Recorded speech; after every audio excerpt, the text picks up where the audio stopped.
Hello, and welcome to the first week of your literature course.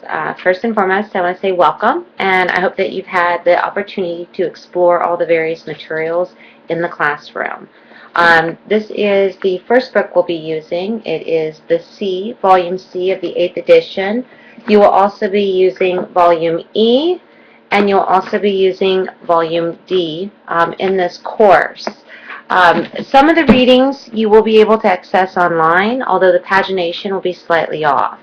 Some of you have been posting that you've had problems finding the page numbers for the readings, and I just wanted to let you know that if you look under the assignments area at the very bottom of the page, you will see that there's a listing and a schedule for all the readings with the page numbers, and I put the C or the D or the E in front of the page number so that you can make sure that you know which volume you need.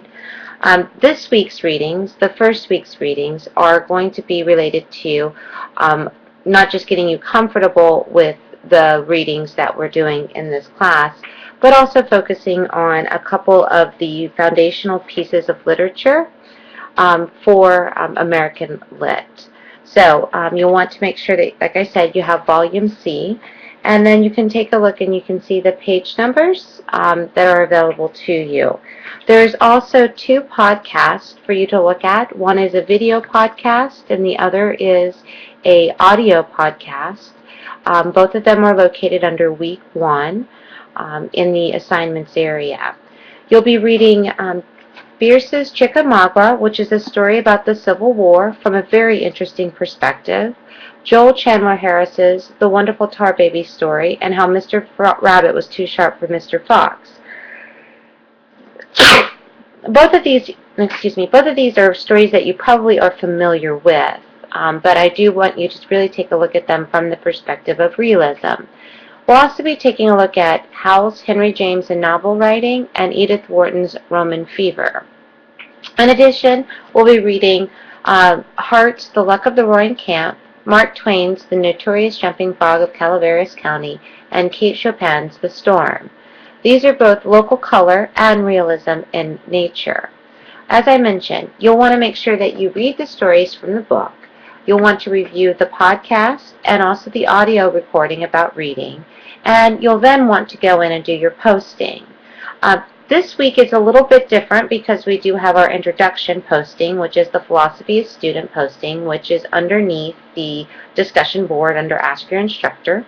And what you'll do is you'll post your Philosophy of Student, you'll respond to one of your peers, and that's kind of a personal reflection. And then under the Week 1, you'll post about the readings. You'll also see that there's, in addition to the podcast material, there's a lot of information about realism and local color realism with the discussion board.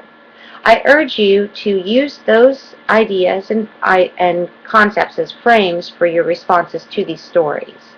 Remember, you will want to engage the stories as a whole in one post, and then make sure that you respond to your peer.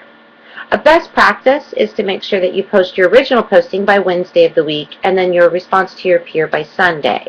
However, I will not be initiating or putting forth any grades until Sunday of each week.